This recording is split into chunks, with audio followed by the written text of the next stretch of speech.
What's going on, Alec? Not a lot, man. Doing as little as possible. So There you go. we got some ribs. We got some ribs going. Um, my wife kindly reminded me that we can't just eat ribs for dinner. So yeah, we're gonna figure something else out. But yeah, my, my wife does the same thing. I cook a steak or pork chops. You gotta have more than that. right. Yeah, exactly. Do. But But no, I yeah, appreciate you things are hopping good, in. man. Yep. So we didn't put a poll out this week. So if you guys have anything you want to know, let us, or have any question on anything, let us know. We will do our best to get them answered for you tonight. Just put them in the comments section. And I do want to make a couple of quick announcements. This one just something we just started here not too long ago in the group. We are no longer allowing free or not doing free for all Fridays. So what that means is we're not allowing you to promote your business in here. If you're interested in that, reach out to me. Let me know. We don't mind you providing any valuable information. So if you have something that's not your business, you found something online that you think it's a good article or a good video or something like that that's useful and relevant to the landscape business, feel free to post that. If you're questionable about it, you're not sure, reach out to Alec or me or whatever. We'll help you out with that and let you know. But we just had too many people coming in here, too many people sneaking around the back end and getting in here and just asking kind of and bad questions, I guess, and just trying to get to everybody here, mainly marketers. So Yeah, it was just everybody selling stuff, man. It's like, at what point does it stop becoming a landscape business owners group and a landscape business owners selling off our other items that we do, like on the side group kind of thing. So no, just kind of reining it in, man. Right? yep, Just making sure that in the group that as much much information is provided as possible about running and operating a landscaping business, and trying to keep a little bit of the marketing stuff out of it. So yep. And so the next thing I want to announce, we are hosting a live webinar happening this Wednesday, the 17th at 10 a.m. We're going to be going over how to create an overhead budget. So I'd love for everybody to hop in there when you're going to walk away with this with an overhead budget that you can actually use in your business. We're going to go through it, teach you what to put in overhead budget. Excuse me, why you need overhead budget. So I encourage everyone to get in there. This is something similar we have in the academy, Alex. So it's just a little bit more condensed down, but um, everybody needs to know what to have in a budget and why they need to have a budget. Because we get the question asked all the time in this group: what should I charge for this? What should I charge for that? And we always say you have to know your numbers. Well, this is one of the numbers you have to know. So Alec can contest this. This is one of the things we teach in our $1 Million Academy. So you have to know yeah, these. yeah, I know mine pretty good, man, and I also I know mine well enough that I can foresee expenses into the future and be able to add into it and use it to you know save up for it. Yep. So we're going to Yeah. be building a shop here in the next couple of years, and so I figured out how much it was going to cost me to have a shop somewhere, and that's what I did. That's I built it awesome. into the overhead. So That's awesome. all that stuff is being taken all that stuff is being taken care of now, and that extra cash can be going into a savings account. It'll pay for Sweet. it. Sorry, Sweet. but yeah. Sorry, I'm just checking to make sure our thing on YouTube is working. But if anybody has any questions, feel free to post them below. I guess one other thing too, while we're on the subject of what to charge type of question, we do not allow that in this group unless you answer all the questions that we post, like what's your location, what you think it's going to charge, how many man hours you think it's going to take. You have to answer a lot of things. We can't just give you guys answers and without, they will Yeah, be accurate. So, yeah. I think the best way to go about it too is even asking production rates. Like how, like what can I expect? Like yep, obviously production rates aren't going to be the same between companies, but it's going to be quite a bit closer than you know what what your hourly rate should be. yeah, But as far as production rates go, that's something really important. I've asked that question before inside the academy. and it's helped me out quite a bit. Just kind of, if I'm bidding something new, that I'm coming across, and I could put it out there, block walls or something like that. Like what are your production rates on setting a block wall with, with how many people? That kind of gives me a really good idea about where I should be at estimated hours wise. But then also too, when I'm on the job, I'm going to be having a stopwatch there to calculate, exactly how long it does take, so that in the future I can really dial that in, and get it taken care of. Yeah. So yeah, if you want to ask us questions, you have to give us a lot more information than just say, I got a 100-foot wall. What do I charge? We don't know. There's what your access is. Can't tell you what to charge. I can kind of give you a good idea on what, production hours. I mean, what it could be, or kind of procedures on how to do it. So I'm more than willing to hop on and, help out with some of that stuff. But blatantly, just coming out, taking a picture or something, saying how much do I charge for this? Like, okay, well, like, we're not going to bid your jobs for you, man. So, because what are you going to tell the client? Are you going to tell the client, like, oh, this guy on Facebook over in Utah told me I should charge, this much? It's like, okay, well, dude, we're in New York. Like, how does that? Like, how does that work out? So, which I'm kind of glad you actually brought up all the number stuff, and you guys are doing that overhead thing on Wednesday. Because one of the things that I wanted to bring up, before we really get things kicked off with answering questions, was the concept of reverse engineering your hourly rate, like your revenue on what you want to make per year, right? Mm-hmm. Which I think a lot of people oversee this. I think they go through and they do all the overhead stuff first, and then they do their labor burden first, and then at the end of it, they're like, okay, well, how much can I squeeze in here for my salary and for profit? What else can I squeeze in here so that we can buy that new truck or anything else? So something I did different this year, and actually really recently, is I put in my salary first, and I was able to reverse engineer from there to figure out, okay, this is how much I need to charge per hour to make that $100,000 salary. Mm-hmm.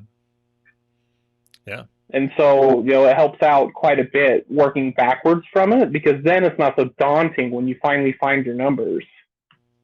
Don't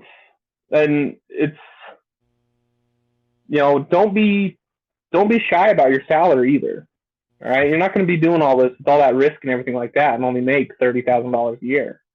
Yep. Okay, at that point, like, if you're content with that, you can go work for somebody for 40 and not have all the stress of owning the business. Right? So, when I first started doing this, like the reverse engineering, I'd calculate up all my needs, personal needs for the month, and put in a little bit for savings and a little bit here and a little bit there. And I'm like, okay, that's good. But then also too, it's like, all right, well, shit happens. I have stuff that comes up. So, so I finally made the decision to up that salary and, just work backwards from there to figure out what I need to charge. Then also too, it gets you in the mindset of like, no, this is what I need to make. Yep. Not what I'm trying to get. This is what I need to make. So, you feel a little bit more passionate about it. Yeah, absolutely. And that kind of goes along with if anybody's familiar with the profit first type thing, they want you to pay yourself. You have to pay yourself, and don't be afraid of it. Like Alex said, it's very important. You can't, like, if you're going to do $30,000 a year, you might as well, like he said, go work for somebody else. Otherwise it's just a hobby. Like, to me, the stress isn't worth it. No shit, man. I mean, now, like, when you're first starting out and stuff, like, obviously, like, you can go through and do all these things, but I really feel that you need to get your hands dirty first. Just to make sure you're passionate about it and you love it. But, it kind of comes to a point of time. It's like, all right, cool. Let's do this. Let's get after it. And let's, I don't know. I guess the big thing to me too is I think with the landscape industry, it's always been kind of on the back burner. I just had this conversation with somebody the other day about the industry, and, we put in just as much work as electricians and plumbers and, other contractors. I don't understand. It's okay for them to make $100,000. Yep. Right? Like, why not us? Why are we being set back on all this? But yeah, treat yourself fair, man. Set yourself up for success and pay yourself what you want. What you deserve to be paid because it's a lot of work.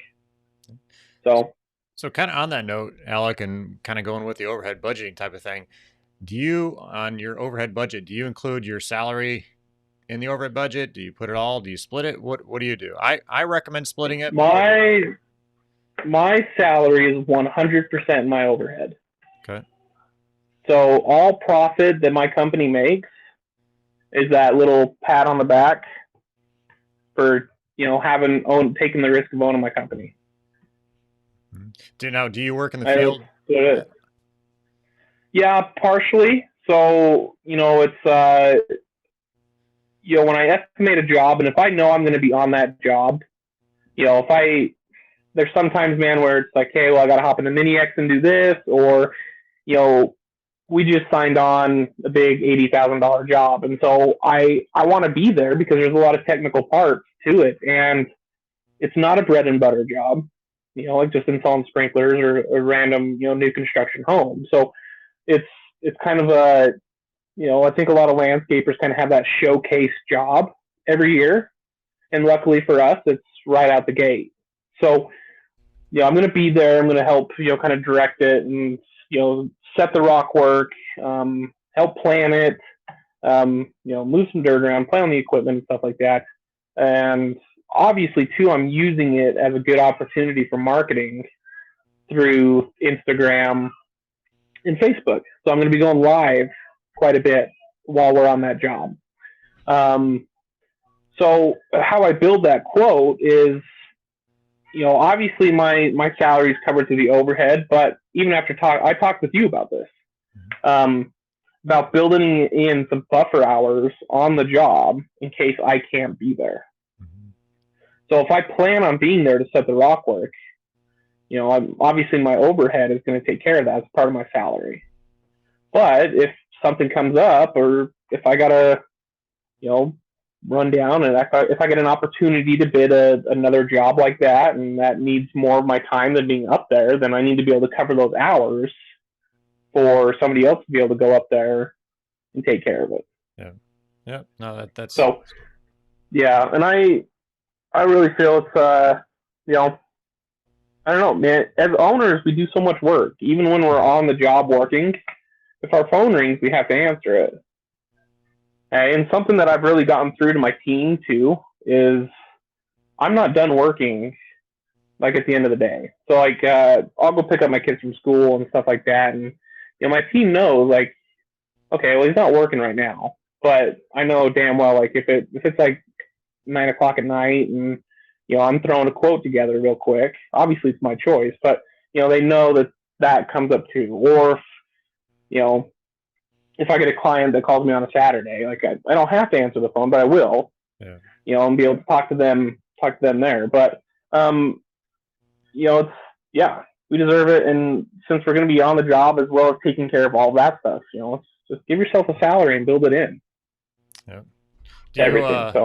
Do you include like insurance for yourself too, or do you pay for that separate on your own, or do you put that in your overhead? As far as like health insurance? No, that just comes out of my pay. Okay. So we pay for that personally. I'm still really new to benefits like this through company stuff. I have a really good insurance guy that I send everybody on my team to. He actually does he actually brokers for the marketplace, healthcare.gov, and he's been able to do amazing things and get my guys really good insurance. Nice. For their income and stuff. So, but yeah, no, I'm not the guy to talk to about health insurance for employees other than that. Yeah, so. I was just curious if like you had the company pay for your personal health insurance, or if you're covering your wife's or anything like that. But I was just kind of curious. No, yeah, at $100,000 a year, man, I put it in there to take care of it. So, no, just curious. One other question I do see come up a lot in this here recently is advertising and marketing. and you know what people are doing right now. And you know, I see stuff word of mouth, of course, Facebook. Um, I know you're doing a lot with Instagram. You mind talking a little bit about that? I know you have in the past, but those that haven't heard that, you mind sharing a little bit what you're doing with Yeah. Instagram? Yeah, man. So, you know, when I first started the whole Instagram thing, I was pretty scared with it. I didn't want to be on camera and stuff like that. But I finally just kind of had an epiphany that creating, I'm not creating content. People don't want to see that from me. You know, they don't want sketches or weird shit like that. What I found that helped out the most is just documenting what we do on a daily basis. So like when the crew is working, um, you know, that's when I start doing the Instagram stories, and I'll show them working and kind of talk about a product that we're using that day. I always make sure that I tag my team in it, so my the employees get tagged in the post, and so they can repost it or repost it to their stories. Um, but the nice thing about Instagram and doing that is what I found out is I'm easily, probably the most expensive person in the area as far as all my quotes go. I'm always the highest bidder. But the thing that really sets me apart, other than just my whole sales process, is once I hand them the quote, being able to get somebody to sign that and pay a 60% deposit. I mean, it's tough. And I finally came to the conclusion. I finally understood that. And so what they're going to do is they're going to hop on Facebook and they're going to hop on Instagram and they're going to find our page. And what are they going to see? They're going to see me talking to the camera about the job, on the job. Just, I mean, they could see it within 10 minutes of me posting it. Mm-hmm. And so it builds a level of trust. Because I know for a fact that the other companies around me, they're not doing the same thing. And so, they could have a quote from another top tier company, but if they hop on theirs, their Instagram, they're going to see a post from 4 weeks ago and nothing else. They're going to see 2 or 3 months in between posts. Compared to mine, they can go back nearly every single day and see something on there. So I think it builds a level of trust that a lot of people don't realize, as well as too, that's kind of a silent salesman.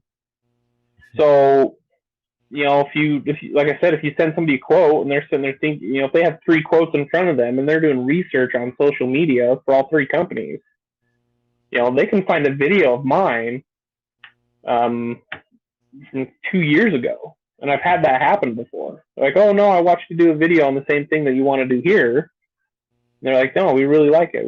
We actually like seeing the process and how it was done. You're hired. So, I mean, that video I shot 2 years ago, that's still on there. I mean, it's still being used as, for sales. So they last forever. Is that your main platform, Instagram, or do you mix it up, Facebook or YouTube or anything like that? I'm trying to figure that out, man.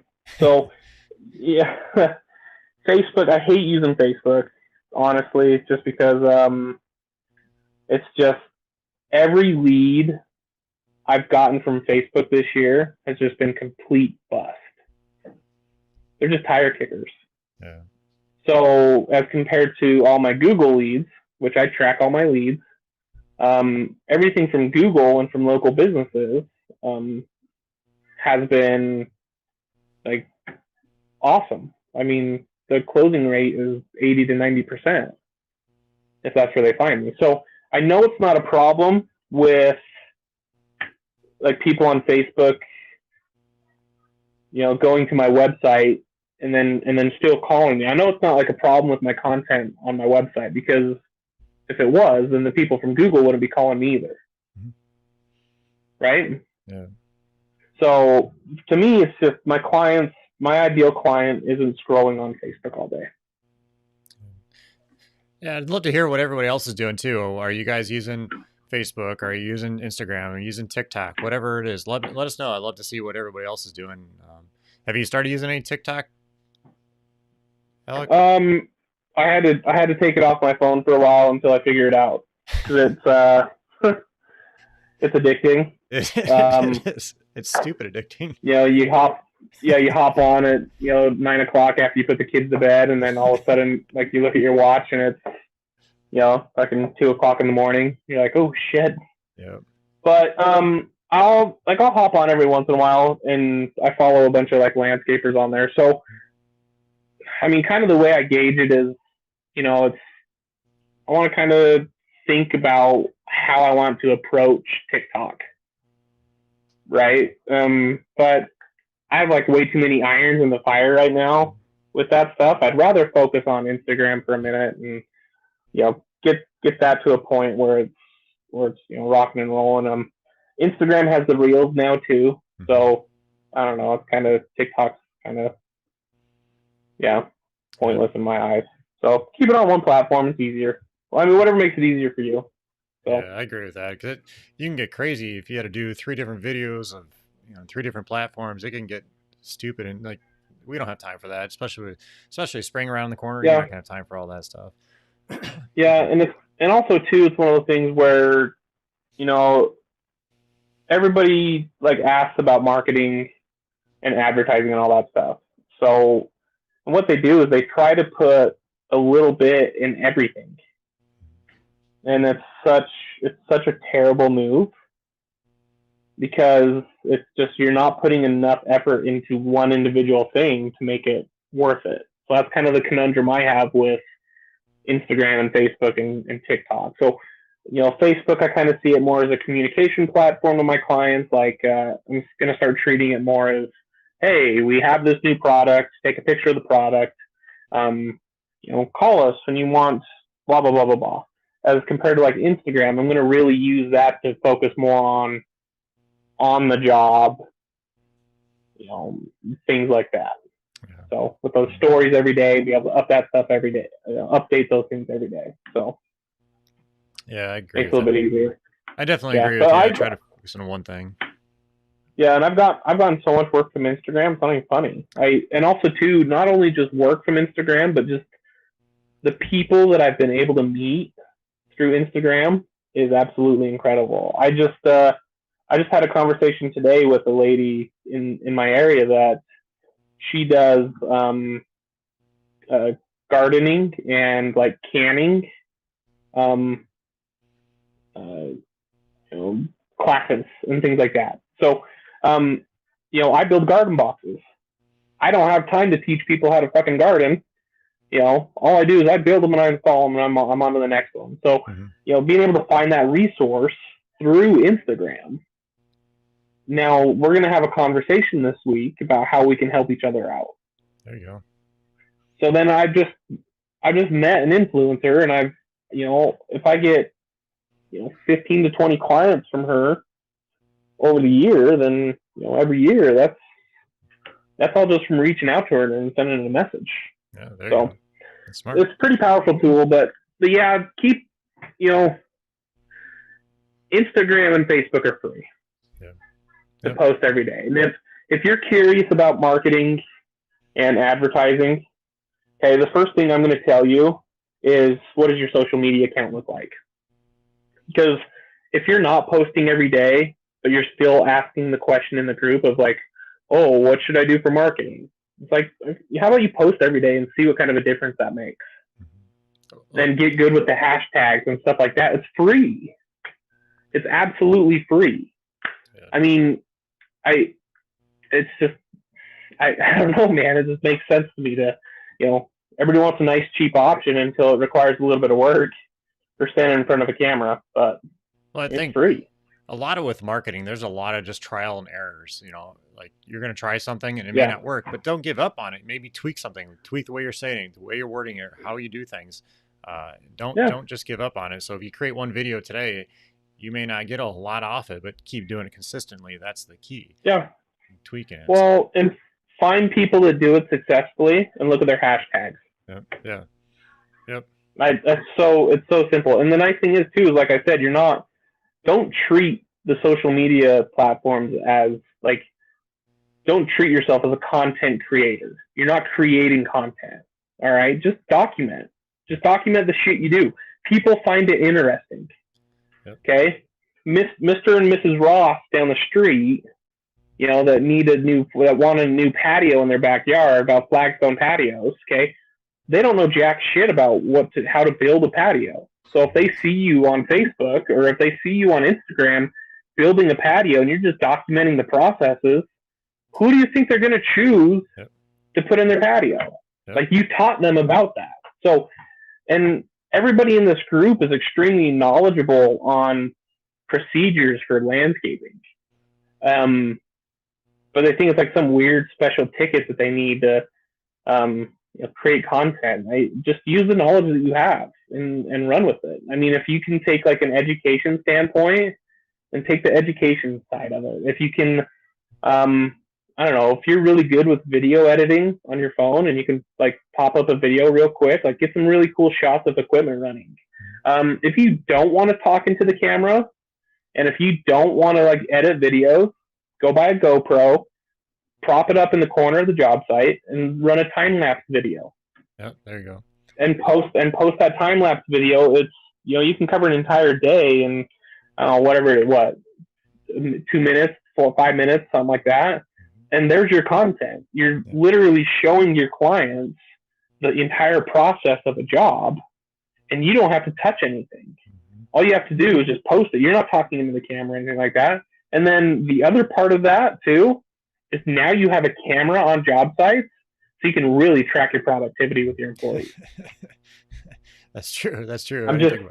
I'm just kidding. I don't film my employees, but I mean, it's right there, man. It's just so easy.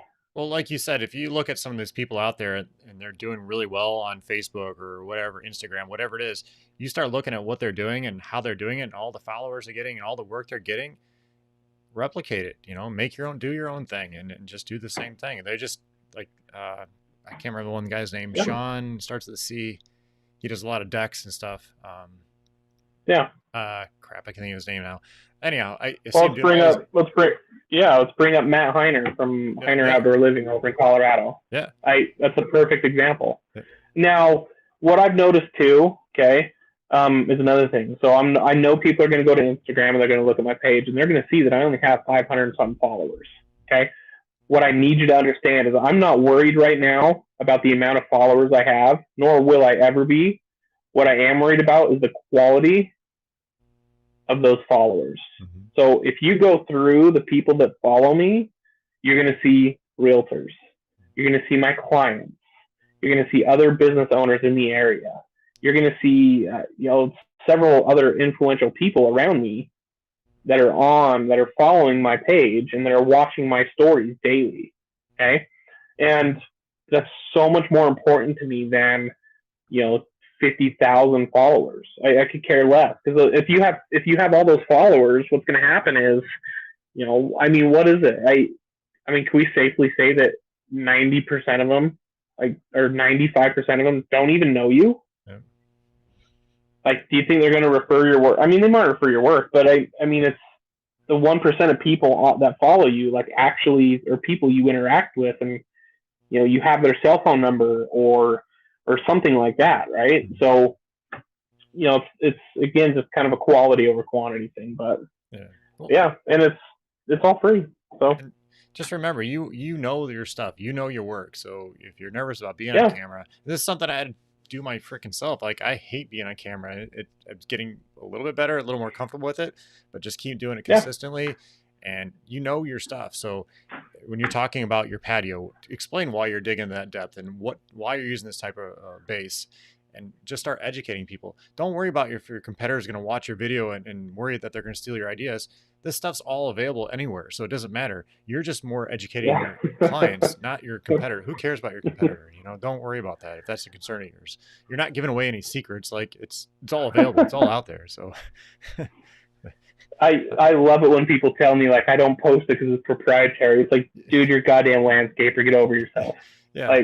Come on, seriously. I always thought about when I do water features. I started doing that, recording all that stuff and tell them all the process, why we dig it this deep and how we shelf it out and all this type of thing. the difference between me and the competitor, they're probably not going to lay the rocks the same way I'm going to lay my rocks. A different style. It's just different styles, and that's something you can't really, you know, they can't replicate until they get enough practice. So don't worry about your competitor. Yeah. That's the biggest thing. Yeah, exactly. And I think too that honestly, like when I ask people about their companies and they tell me, you know, like what makes you stand out, and I get it all the time. They're like, well, we do really good work, and we're clean, and we're honest.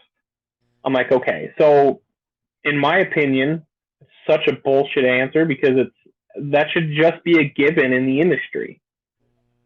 That should really just be a given. Okay, we all do great work, or you should be. All right, and the people that don't do great work, they're going to get weeded out really, really quickly. Okay, they might be here for 2 or 3 years, but then guess what? They're gone. All right, and it's always going to exist. It's always going to be here. You can't change it. Okay, but you know, as far as like what makes you stand out as a company, you know, your social media presence that could make you stand out as a company. The way you produce and the way you show your quotes, or you know, the communication setup, the system you have for communication in your company, you know, things like that. Those are real things that will set you apart from other businesses. But using like quality, and it's just ridiculous. It's not the same. It's like one of those things, you know, like you just mentioned. It's not proprietary. You know what I mean? It's not gonna happen. Like I know my sprinklers are like the way that I do my valve boxes and things like that. I know nobody else in the area is doing it, but you know, I've taken more of an approach away from that. I've taken more of an approach into, you know, the experience our clients can expect while using us. So. No, I agree with that. Yeah. When you say I do quality work, your customers expect quality work.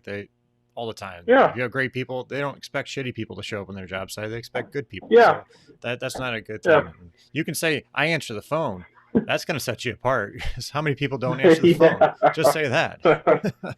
Right. Yeah. Dude, that's so funny. Like, who here has ever walked onto a job site and they're like, so how, like, you going to do a good job? And you're just like, shrug your shoulders. You're like, like, maybe. We'll see. Yeah, we'll see how I'm feeling that day. But yeah, it's like, no, everybody's answer is like, oh yeah, we're the best. Yeah. No, you gotta come up with your reasons, your own what sets you apart, like you said. Yeah, exactly. So I have one other question real quick. Somebody posted in the Facebook group. Let's see, sorry, Chris Vincent asked, is anyone else super stressed out right now because they're looking at so many jobs they don't have time to do designs and estimates, or get the estimates and designs out? So any thoughts on that? You can go first if you like. No. So I'm on average getting about 10 to 14 leads a week. After pre-qualifying people, it narrows that down to roughly 2 or 3, and then out of those 2 or 3, the amount of people that will pay the consult fee or the design fee is usually 1 or 2. That's per week. So if my average job size is roughly $20,000 to $40,000, and I'm booking out, you know, $20,000 to $40,000 to us, that's roughly between a week and a half, 3 weeks, that range. And so, you know, I'm booking out those jobs. I'm just really comfortable with that lead count right now because I'm able to stay out, you know, consistently. But I don't know. We've talked about this so many fucking times before. It just blows my mind. It's, you know, start talking prices over the phone, because if you can weed them out, like if you're running around right now doing free estimates for every lead that comes in during the spring, okay, you're going to drive yourself into the ground, and you're going to be burnt out by May. Yep. And it's going to just lead to the rest of the season being extremely shitty. And I know, I've been there. I'm not saying this just kind of on theory. I've been there. I've done it. So, you know, if you get somebody that calls you, start simple with the pre-qualifying. All right. If you get somebody that calls you up and they're like, oh, I need a sprinkler system. instead of saying, okay, I can be here at this day at this time to give you a free quote, okay, instead ask, okay, how big of a lot is it? Okay, oh, quarter acre. Okay, so I'm sitting there thinking in my head, you've done plenty of quarter acre sprinkler installations. You know for a fact that, they cost so much to so much. All right, so just bracket it. So what I do is I say, okay, for a quarter acre sprinkler system, we're going to be between, $5,000 and $7,000. And then I just shut up and I listen to them. And then, a lot of the time with all these leads coming in, I hear it a lot. They're like, oh, well, I got a guy that said he could do it for 4. I'm like, okay. I'm like, all right, so how many other quotes have you received? They're like, well, I've gotten 5 quotes so far. I'm like, all right, well, can I ask you why you're still looking for quotes then? And then they, it's, well, just want to, just price shopping. I'm like, all right, well, those are our prices. If you'd like to give us a call, we can, move on to the next step and do a paid on-site consult. They're like, oh, well, everybody else came out for free. I'm not going to pay somebody. So they're not going to be your client anyways. Yep. What do you think you're going to do by going to their home? You're just going to sit there and just dance in front of them and try to prove to them that, what are you going to do, honestly? Are you going to go to their house and you're going to put on the sunglasses and pull out the measuring wheel and you're going to spend 2 to 3 hours getting this entire quote put together just to find out that they went with the cheapest bid? Okay?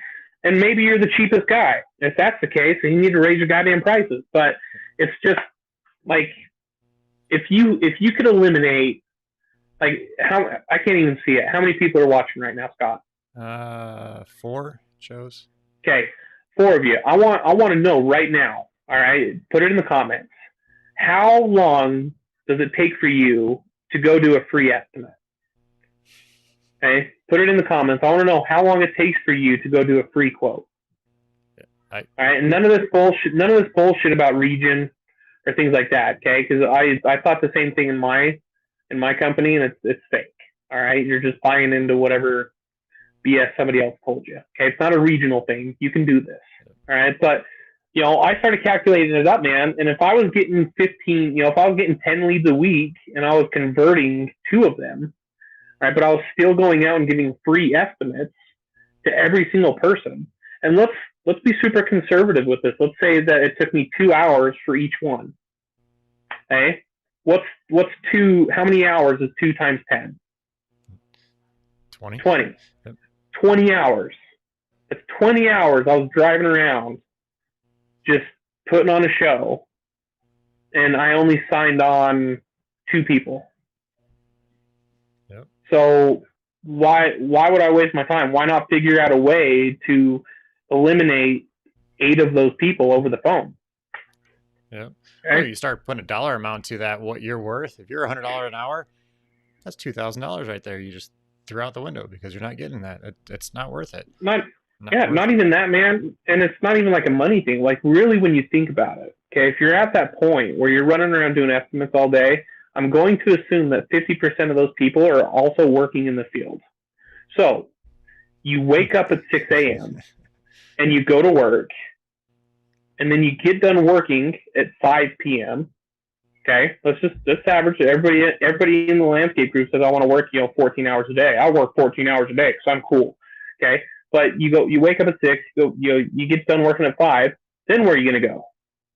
You gotta go get those estimates done. So say if you do 2 quotes a night, you're driving around until 9 or 10 o'clock. All right, so you wake up in the morning, your kids are still asleep.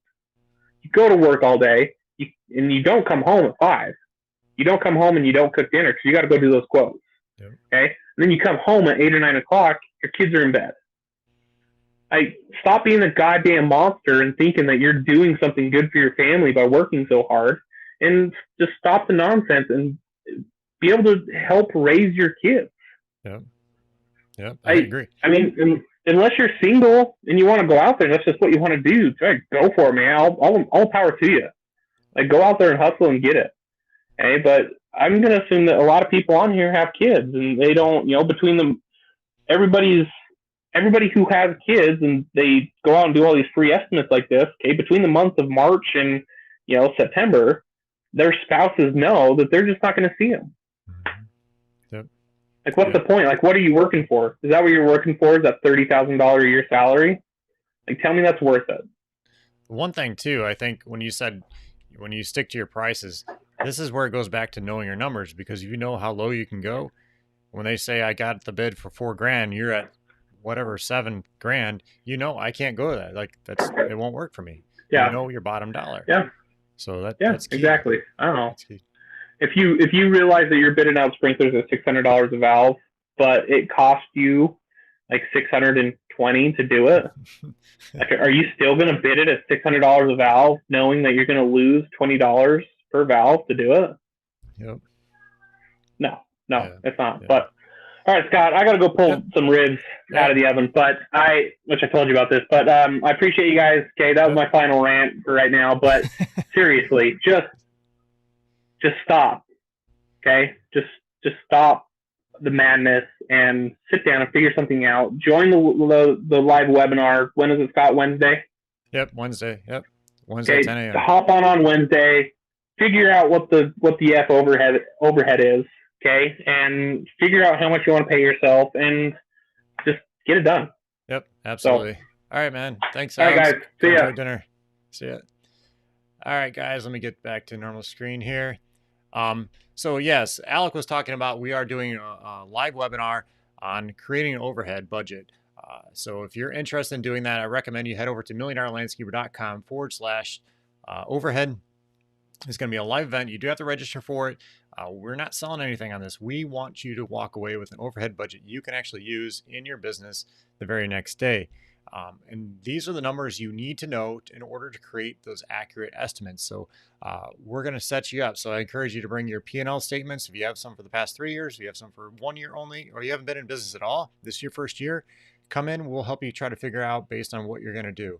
Like I said, I want you to walk away with a spreadsheet that we're going to give you that's filled out, ready to go for the season. So I really encourage everybody to get signed up. I'll actually post it up here real quick for you guys. And that is happening this Wednesday, March. Make sure I say it correct date. I believe it's the 17th. Yeah, 17th at 10 a.m. Central Time. So let me get this posted up here for you.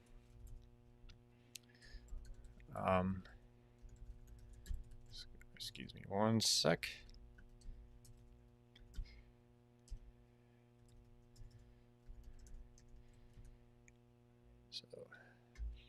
So yes, I really encourage everyone to check this out, get signed up.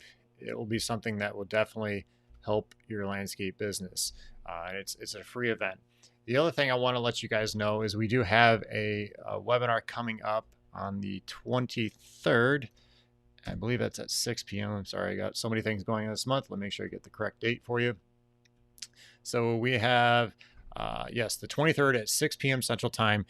This is another event on creating a company culture, a great company culture.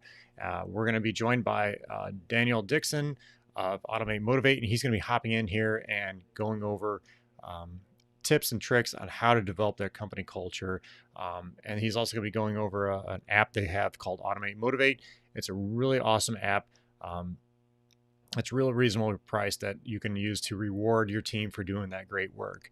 And this is one of the things that just sets your business apart from other companies. I guarantee your competitor down the road is probably not doing this type of app. And that one is milliondollarlandscaper.com/culture. Let me change that so you can see that one. And I'll put all these in the show note or the links below too. So it's milliondollarlandscaper.com/culture. That's happening March 23rd, 6 p.m. Again, it's another event you have to register for. It's going to be an awesome event. This one, they're giving away a free ebook written by Josh Latimer and Brandon Vaughn. And they are amazing people, very, very smart people that really grew their businesses. So I encourage you to check that out. So, all right, guys. Well, I hope you enjoyed tonight's Drinks with the Mods, and we will talk to you soon. Have a great night. Bye.